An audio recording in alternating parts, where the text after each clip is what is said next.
దైవ మర్మములు సహోదరుడు భక్త సింగారి అనుభవంలో దేవుడు ఆయనకు బయలుపరిచిన మర్మములను అనుదినము పంచుకొనుట. మే 19. అబ్రహాము పిలువబడినప్పుడు విశ్వాసమును బట్టి ఆ పిలుపునకు లోబడి తాను స్వాస్యముగా పొందనయున్న ప్రదేశమునకు బయలువెళ్ళెను. మరియు ఎక్కడికి వెళ్ళవలయునో అది ఎరుగక బయలువెళ్ళెను. హెబ్రీలకు రాసిన పత్రిక 11వ అధ్యాయము 8వ వచనము.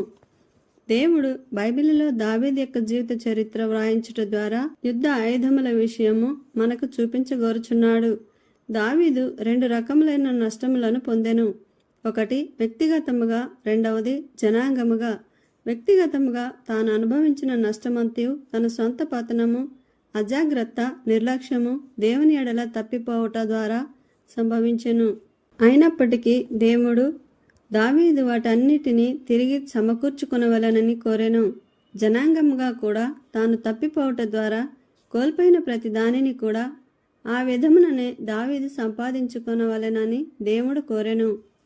దేవుడు తన ప్రజలైన ఇశ్రాయేలీలకిచ్చిన గొప్పదైన సారవంతమైన దేశమును గూర్చి మనము వినియున్నాము. అది ఆదికాండము 12వ అధ్యాయములో ఆరంభమగుచున్నది.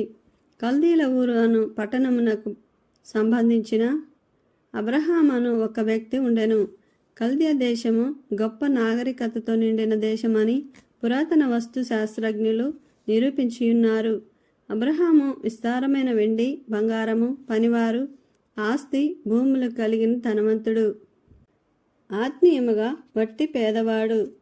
ఆనాడు దేవునిని ఎరుగక ఆయనను పూజించుట గాని వెంబడించుట గాని ఎరుగని వాడుగా ఉండెను.